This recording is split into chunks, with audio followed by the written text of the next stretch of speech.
ಒಂದು ವಿದ್ಯಾಸಂಸ್ಥೆಯನ್ನ ಕಟ್ಟಿ ಬೆಳೆಸುವುದು ಒಂದು ಸಾಮ್ರಾಜ್ಯವನ್ನ ಸ್ಥಾಪಿಸಿ ವಿಸ್ತರಿಸಿದಷ್ಟೇ ಶ್ರಮದ ಕೆಲಸ ಎಂದು ಕೆಲವರು ಹೇಳ್ತಾರೆ. ಅಂತಹ ಒಂದು ಶ್ರಮದಲ್ಲಿ ಮೈಸೂರಿನ ಒಂಟಿಕೊಪ್ಪಲ್ ಪ್ರದೇಶದಲ್ಲಿರುವ ಮಹಾಜನ ವಿದ್ಯಾಸಂಸ್ಥೆ ಆರಂಭದಿಂದಲೇ ಯಶಸ್ಸನ್ನ ಕಂಡುಕೊಂಡಿತ್ತು. ಒಂದು ಕಾಲದಲ್ಲಿ 1,000 ವಿದ್ಯಾರ್ಥಿಗಳಿಂದ ಈ ಶಾಲೆ ತುಂಬಿ ತುಳುಕ್ತಾ ಇತ್ತು. ಅಂತಹ ಶಾಲೆ ಈಗ ಮುಚ್ಚಿ ಹೋಗುವ ಹಂತ ತಲುಪಿದೆ ಎಂಬುದು ಮಾತ್ರ ವಿಷಾದದ ಸಂಗತಿ. ಈ ಪರಿಸ್ಥಿತಿಗೆ ಆರ್ಥಿಕ ಕಾರಣಗಳು ಅಥವಾ ಇನ್ಯಾವುದೋ ಕಾರಣಗಳು ಇದ್ದಿದ್ರೆ ಏನೋ ಅನ್ಬೋದಿತ್ತು. ಆದರೆ ಈ ಶಾಲೆಗೆ ಅಂತಹ ಯಾವುದೇ ಬಾಹ್ಯ ಸಮಸ್ಯೆಗಳಿಲ್ಲ.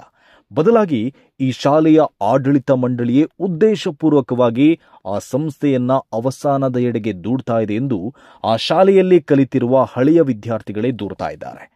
ಇದು ನಿಜಕ್ಕೂ ವಿಷಾದದ ಸಂಗತಿ. ಹಾಗಾದ್ರೆ ಏನು ಈ ವಿದ್ಯಾಸಂಸ್ಥೆಯ ಇತಿಹಾಸ? ಅದು ನಡೆದು ಬಂದ ದಾರಿ ಮತ್ತು ಈಗ ಮುಚ್ಚಿ ಹೋಗುವ ಹಂತ ಯಾಕೆ ತಲುಪಿದೆ? ಅದಕ್ಕೆ ಕಾರಣ ಯಾರು ಅನ್ನೋದು ತಿಳಿಯುವ ಪ್ರಯತ್ನ ಮಾಡೋಣ. ಈ ವಿದ್ಯಾಸಂಸ್ಥೆ ಆರಂಭ ಆಗಿದ್ದು 1937ನೇ ಇಸವಿಯ ಜೂನ್ 30ನೇ ತಾರೀಕು. ಅಂಬಳೆ ಸುಬ್ರಹ್ಮಣ್ಯ ಅಯ್ಯರ್ ಎನ್ನುವರು ಮಹಾಜನ ಎಜುಕೇಷನ್ ಸೊಸೈಟಿ ಹೆಸರಲ್ಲಿ ಈ ಶಾಲೆಯನ್ನ ಸ್ಥಾಪಿಸಿದರು. ಶಾಲೆಗೆ ಮಹಾಜನ ಪ್ರೌಢಶಾಲೆ ಎಂಬ ಹೆಸರನ್ನ ಕೊಟ್ಟರು. ಮಹಾಜನ ಎನ್ನುವ ಹೆಸರು ಮಹಾಜನತೆ ಅರ್ಥಾತ್ ಎಲ್ಲ ಜನರು ಎಂಬ ಅರ್ಥದಲ್ಲಿ ಕೊಡಲಾಗಿದೆ. ಈ ಶಾಲೆಯ ಆರಂಭದ ಬಗ್ಗೆ ಆ ಶಾಲೆಯ ಹಳೆಯ ವಿದ್ಯಾರ್ಥಿ ಮತ್ತು ಹಳೆ ವಿದ್ಯಾರ್ಥಿ ಸಂಘದ ಕಾರ್ಯದರ್ಶಿ ಹಾಗೂ ಈ ಶಾಲೆಯ ಉಳಿವಿಗಾಗಿ ಶ್ರಮವಹಿಸ್ತಾ ಇರುವ ವಿಜಯ್ ಕುಮಾರ್ ಅವರು ಹೀಗೆ ವಿವರಿಸ್ತಾರೆ. ನಮಸ್ಕಾರ, ನನ್ನ ಹೆಸರು ವಿಜಯ್ ಕುಮಾರ್ ಅಂತ ಹೇಳಿ. ನಾನು ಮಹಾಜನ ಶಾಲೆಯ ಹಳೆಯ ವಿದ್ಯಾರ್ಥಿ ಮತ್ತು ಮಹಾಜನ ಹಳೆಯ ವಿದ್ಯಾರ್ಥಿ ಸಂಘದಲ್ಲಿ ಜಾಯಿಂಟ್ ಸೆಕ್ರೆಟರಿ ಮತ್ತು ಸೆಕ್ರೆಟರಿ ಆಗಿದ್ದೆ. ಈ ಮಹಾಜನ ಹೈಸ್ಕೂಲು 1937 ಜೂನ್ 30ರಂದು ಪ್ರಾರಂಭವಾಯಿತು. ಈ ಮಹಾಜನ ಬಂದು ಹೆಸರು ಹೇಗೆ ಬಂತು ಅಂದರೆ ಮಹಾಜನರಿಂದ ಮಹಾಜನರಿಗೋಸ್ಕರ ಅನ್ನುವ ಒಂದು ಕನ್ಸೆಪ್ಟ್ನಲ್ಲಿ ಬಂದಿದ್ದು. ಇದು ಇಲ್ಲಿ ಒಂಟಿಕೊಪ್ಪಲ್ನಲ್ಲಿ ಇವಾಗಿರೋ ಜಾಗದಲ್ಲಿ 1941ರಲ್ಲಿ ಸ್ಥಾಪನೆ ಆಯಿತು. ಈ ಜಾಗವನ್ನು ಅಂದಿನ CITB ಟ್ರಸ್ಟ್ ಬೋರ್ಡ್ನವರು 310x310 ಜಾಗವನ್ನು ಫ್ರೀಯಾಗಿ ಮಹಾಜನ ವಿದ್ಯಾಸಂಸ್ಥೆಯವರಿಗೆ ಕೊಟ್ಟಿದ್ದಾರೆ. ಆ ಜಾಗದಲ್ಲೇ ಈ ಮಹಾಜನ ಸಂಸ್ಥೆ ಹೈಸ್ಕೂಲ್ ಸ್ಥಾಪನೆ ಆಯಿತು. ಅದು ಸ್ಥಾಪನೆಯಾಗಿ ಸುಮಾರು ಒಂದು 25-30 ವರ್ಷದಲ್ಲಿ ಒಂದು ದೊಡ್ಡ ಆಲದ ಮರದಂತೆ ಬೆಳೀತು. 1960ರಲ್ಲಿ ಇಲ್ಲಿಯ ಬಾಬು ಅನ್ನುವ ವಿದ್ಯಾರ್ಥಿ SLCನಲ್ಲಿ ಸ್ಟೇಟ್ಗೆ ಫಸ್ಟ್ ರ್ಯಾಂಕ್ ಗಳಿಸ್ಕೊಂಡ. ಆಮೇಲಿಂದ ಈ ಶಾಲೆ ನಮ್ಮ ಇಡೀ ಕರ್ನಾಟಕಕ್ಕೆ ತುಂಬ ದೊಡ್ಡ ಶಾಲೆಯಾಗಿ ಪ್ರಭಾವಿತಗೊಂಡಿತ್ತು. ಮತ್ತು ವಿದ್ಯಾರ್ಥಿಗಳ ಸಂಖ್ಯೆಗಳು ಜಾಸ್ತಿ ಆಗ್ತಾ ಹೋಯಿತು. ಅದರ ಆಮೇಲೆ PUC ಸ್ಟಾರ್ಟ್ ಆಯಿತು, ಡಿಗ್ರಿ ಕಾಲೇಜು, ಲಾ ಕಾಲೇಜು, ಹೀಗೆ ಒಂದು ಹೆಮ್ಮರವಾಗಿ ಬೆಳೆದು ನಿಂತಿದೆ. ಈ ಶಾಲೆಯಲ್ಲಿ ವ್ಯವಸ್ಥಿತವಾದ ಕಟ್ಟಡ, ಸುಸಜ್ಜಿತ ಸಭಾಂಗಣ, ಕ್ರೀಡಾ ಮೈದಾನ ಎಲ್ಲವೂ ಇದೆ. ಏಡೆಡ್ ಶಾಲೆಯಾಗಿರುವ ಕಾರಣ ಬೋಧಕ ಸಿಬ್ಬಂದಿಯ ವೇತನವನ್ನ ಸರ್ಕಾರವೇ ಭರಿಸುತ್ತೆ. ಹಾಗಿದ್ದರೂ ಒಂದು ಕಾಲದಲ್ಲಿ 1000ಕ್ಕೂ ಹೆಚ್ಚು ವಿದ್ಯಾರ್ಥಿಗಳಿದ್ದ ಶಾಲೆಯಲ್ಲಿ ಈಗ ಕೇವಲ 80 ವಿದ್ಯಾರ್ಥಿಗಳು ಮಾತ್ರ ಇದ್ದಾರೆ. ಈ ಕುಸಿತಕ್ಕೆ ಕಾರಣ ಏನೆಂಬುದನ್ನ ನೋಡಿದ್ರೆ ಮೇನ್ ಕಾರಣ ವಿದ್ಯಾರ್ಥಿಗಳು ಸಂಖ್ಯೆ ಕಮ್ಮಿಯಾಗಿದೆ ಅನ್ನೋದೇ ಮೇನ್ ಕಾರಣ. ತುಂಬ ಒಳ್ಳೆ ಶಾಲೆಯಾಗಿ 2012ರಿಂದ 2017 ಒಂದು ಮತ್ತೆ ಒಳ್ಳೆ ಶಾಲೆ ಆಯಿತು.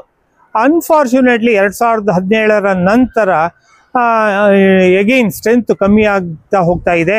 ಒಂದು ಕಾಲಘಟ್ಟದಲ್ಲಿ 1000 ಜನ ವಿದ್ಯಾರ್ಥಿಗಳಿದ್ದಂಥ ಈ ಶಾಲೆಯಲ್ಲಿ ಇವತ್ತು 80 ಜನ ಇದ್ದಾರೆ ಅಂತ ಹೇಳಿ ತಿಳಿದು ಬಂದಿದೆ. ಅದೇ ಕಾರಣ ಅಂಥೇಳಿ ಮ್ಯಾನೇಜ್ಮೆಂಟ್ನವ್ರು ಹೇಳ್ತಾ ಇದ್ದಾರೆ. ಆದರೆ ಈ ಶಾಲೆ ತಾನಾಗೆ ಒಂದು ರೀತಿ ನ್ಯಾಚುರಲ್ ಡೆತ್ ಆಗಬೇಕು ಅಂತ ಹೇಳಿ ಮ್ಯಾನೇಜ್ಮೆಂಟ್ ಬಯಸಿದೆ ಅಂತ ಅನ್ಸತ್ತೆ. ಯಾಕೆ ಅಂತ ಹೇಳಿದ್ರೆ ಕಳೆದ 3 ವರ್ಷದಿಂದ ಸುಮಾರು 3 ಮೇಷ್ಟ್ರುಗಳು ರಿಟೈರ್ ಆಗಿದ್ದಾರೆ. ಅದಕ್ಕೆ ಬೇರೆ ಯಾರು ಸಬ್ಸ್ಟಿಟ್ಯೂಟ್ಸ್ಗಳೇ ಬಂದಿಲ್ಲ.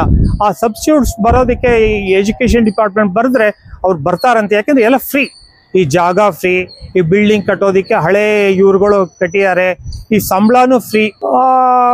ಪ್ರಾಬಬಲಿ ಈ CBSE ಸ್ಕೂಲ್ನೇ ಮತ್ತೆ ಎಕ್ಸ್ಟೆಂಡ್ ಮಾಡಬೇಕು ಅಂತ ಇರಬಹುದು. ಅವರು ಆಡಳಿತ ಮಂಡಳಿ ಇವಾಗ ಒಂದು ರೀತಿ ಕಮರ್ಷಿಯಲ್ ಥಿಂಕಿಂಗ್ ಇರುವ ಸಾಧ್ಯತೆ ಇದೆ. ಯಾಕೆಂತ ಹೇಳಿದ್ರೆ 1960ರ ತನಕ ಬೇರೆ ಬೇರೆ ಅವರು ಇದಕ್ಕೆ ಆಡಳಿತ ಮಂಡಳಿಯಲ್ಲೂ 62ರಲ್ಲಿ ರೆಟ್ಟಳ್ಳಿ ರಾಮಪ್ಪ ನಿಜವಾಗ್ಲೂ is A very great person. ಅವ್ರಿಗೆ ಯಶಸ್ಸು ಹೋಗುತ್ತೆ ಇದು ಲಾ ಕಾಲೇಜು ಇದೆಲ್ಲ ಆಗೋದಿಕ್ಕೆ. ಆದರೆ ಅವ್ರದ್ದು ಕಮರ್ಷಿಯಲ್ ಐಡಿಯಾಸು ಅವರ ಮಕ್ಕಳಿಗೆ ಅವರ ಮೊಮ್ಮಗಳಿಗೆ ಎಲ್ಲ ಇರುವ ಸಾಧ್ಯತೆ ಇದೆ. ಈ ಸನ್ನಿವೇಶದಲ್ಲಿ ಈ ಶಾಲೆಯನ್ನ ಉಳಿಸುವ ಉದ್ದೇಶದಿಂದ ಶಾಲೆಯ ಹಳೆ ವಿದ್ಯಾರ್ಥಿಗಳು ಬಹಳಷ್ಟು ಸಹಾಯವನ್ನು ಸಹ ಮಾಡಿದ್ದಾರೆ. ಇದನ್ನ ಒಂದು 4-5 ವರ್ಷದಿಂದ ಮ್ಯಾನೇಜ್ಮೆಂಟ್ನವ್ರು ಹೇಳ್ತಾ ಇದ್ದಾರೆ. ಆ ನಿಟ್ಟಿನಲ್ಲಿ ನಾವು ಹಳೆ ವಿದ್ಯಾರ್ಥಿಗಳ ಸಂಘನೂ ಸುಮಾರು ಒಂದು 10-15 ಲಕ್ಷ ಫಾರಿನ್ಲಿರೋ ನಮ್ಮ ಮಹಾಜನದಲ್ಲಿ ಓದಿ ಫಾರಿನ್ ಹೋದ ವಿದ್ಯಾರ್ಥಿಗಳ ಹತ್ರ ಚಂದ ವಸೂಲಿ ಮಾಡಿ ಒಂದು ಪ್ರತಿ ವರ್ಷನೂ 50 ಜನ ವಿದ್ಯಾರ್ಥಿಗಳನ್ನ ಸೇರಿಸಿ ಅವ್ರುಗಳಿಗೆಲ್ಲ ಕೋಚಿಂಗು ಇದೆಲ್ಲ ಕೊಟ್ಟು ತುಂಬ ಒಳ್ಳೆ ಶಾಲೆಯಾಗಿ 2012ರಿಂದ 2017 ಒಂದು ಮತ್ತೆ ಒಳ್ಳೆ ಶಾಲೆ ಆಯಿತು. ಆದರೆ ಸಂಸ್ಥೆಯ ಆಡಳಿತ ಮಂಡಳಿಯೇ ಅದನ್ನ ಉಳಿಸುವ ಆಸಕ್ತಿ ಹೊಂದಿಲ್ಲ ಎಂಬುದು ಇಲ್ಲಿನ ದುರಂತ. ಅದಕ್ಕೆ ಕಾರಣ ಶಾಲೆಯಿಂದ ರಾಜ್ಯ ಪಠ್ಯಕ್ರಮಕ್ಕೆ ಕೊಟ್ಟು ಈಗಾಗಲೇ ಅದೇ ಆವರಣದಲ್ಲಿ ಆರಂಭಿಸಿರುವ ಸಿಬಿಎಸ್ಇ ಪಠ್ಯಕ್ರಮವನ್ನು ಬೆಳೆಸಬೇಕು ಎಂಬ ಆಡಳಿತ ಮಂಡಳಿಯ ಅಜೆಂಡಾ ಆಗಿದೆ. ಸುಮಾರು 88 ವರ್ಷಗಳ ಇತಿಹಾಸ ಇರುವ ಈ ಶಾಲೆಯನ್ನ ಉದ್ದೇಶಪೂರ್ವಕವಾಗಿ ಅವಸಾನಕ್ಕೆ ತಳ್ಳಲಾಗ್ತಾ ಇದೆ. ಆದರೆ ಹೇಗಾದ್ರೂ ಮಾಡಿ ಈ ಶಾಲೆಯನ್ನ ಉಳಿಸಿಕೊಳ್ಳಲೇಬೇಕು ಎಂಬುದು ಈ ಶಾಲೆಯ ಹಳೆ ವಿದ್ಯಾರ್ಥಿಗಳ ಪ್ರಯತ್ನ ಆಗಿದೆ. ಶಾಲೆಯ ಹಳೆ ವಿದ್ಯಾರ್ಥಿ ಆಗಿರೋದ್ರಿಂದ ಈ ನಿಟ್ಟಿನಲ್ಲಿ ಏನಾದರೂ ಯೋಚನೆ ಮಾಡಿ ಒಂದು ಸಂಘಟನೆ ಮಾಡಿ ಆಡಳಿತ ಮಂಡಳಿನ ರಿಕ್ವೆಸ್ಟ್ ಮಾಡ್ಕೋಬೇಕು ಅಂತೇಳಿ ರಿಕ್ವೆಸ್ಟ್ ಮಾಡಿಕೊಂಡು ಆ ಶಾಲೆನ ಕ್ಲೋಸ್ ಮಾಡಬೇಡಿ ಅಂತ ಒಂದು ಅವ್ರನ್ನ ಮನವರಿಕೆ ಮಾಡಬೇಕು ಅನ್ನೋದೇ ನನ್ನ ಉದ್ದೇಶ. ಅದಕ್ಕೆ ನಾನು ಸ್ವಲ್ಪ ಇದ್ರ ಬಗ್ಗೆ ಆರ್ಟಿಕಲ್ಸ್ ಎಲ್ಲ ಕಲೆಕ್ಟ್ ಮಾಡಿ ಬೇರೆ ಹಳೆ ವಿದ್ಯಾರ್ಥಿಗಳಿಗೆಲ್ಲ ಸಂಘಟನೆಯಲ್ಲಿ ತೊಡಗಿಸ್ಕೊಳ್ಳೋಕ್ಕೆ ಪ್ರಯತ್ನ ಮಾಡ್ತಾ ಇದ್ದೀನಿ. Just this is the beginning. ಇವರ ಈ ಪ್ರಯತ್ನಕ್ಕೆ ಜಯ ಸಿಗಲಿ. ಈ ಶಾಲೆ ಮತ್ತೆ ತನ್ನ ಹಳೆಯ ವೈಭವಕ್ಕೆ ಮರಳಲಿ ಎಂದು ಆಶಿಸೋಣ.